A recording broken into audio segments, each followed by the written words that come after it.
माझ्या बंधूंनो, राजा दावीद एखाद्या लहान मुलाप्रमाणे आनंद करू लागला जेव्हा देवाचा कोष यरूशलेमेत आणला गेला आणि त्याची पत्नी शौलाची मुलगी अशाप्रमाणे दावीदला लहान मुलाप्रमाणे वागताना पाहून ती रागवली आणि तो लहान मुलासारखाच होत. आणि प्रभू येशूने देखील म्हटले, तुम्ही लहान बालकासारखे झाल्याशिवाय तुम्हाला स्वर्गाच्या राज्यात प्रवेश मिळणार नाही. आणि असे लिहिले की दावीद आपल्या संपूर्ण आवेशाने नाचला, त्याने आपल्या संपूर्ण शक्तीने देवाची भक्ती केली. एका ठिकाणातून दुसऱ्या ठिकाणी उडी मारू लागला आणि दावीदने सणाचे एफोद परिधान केले होते.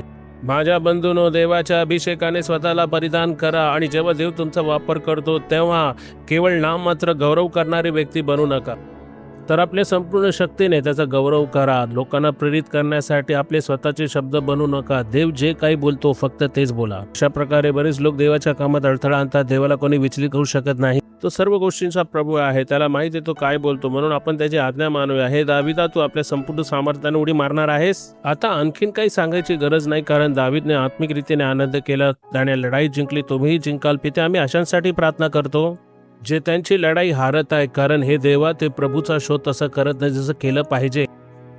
असे अनेक लोक आहेत जे आपल्याला शिकवतील की आपल्याला संयम राखलं पाहिजे, विशेष पद्धतीने वागलं पाहिजे, नाहीतर लोक आपली बदनामी पण करतील. हे प्रभू, आम्हाला खात्री आहे जेव्हा आम्ही तुझ्या वचनाप्रमाणे वागणूक करतो तेव्हा सर्वच जण आमच्याबद्दल चांगले बोलू शकतील. तुझे खूप खूप आभार प्रभू. आमेन.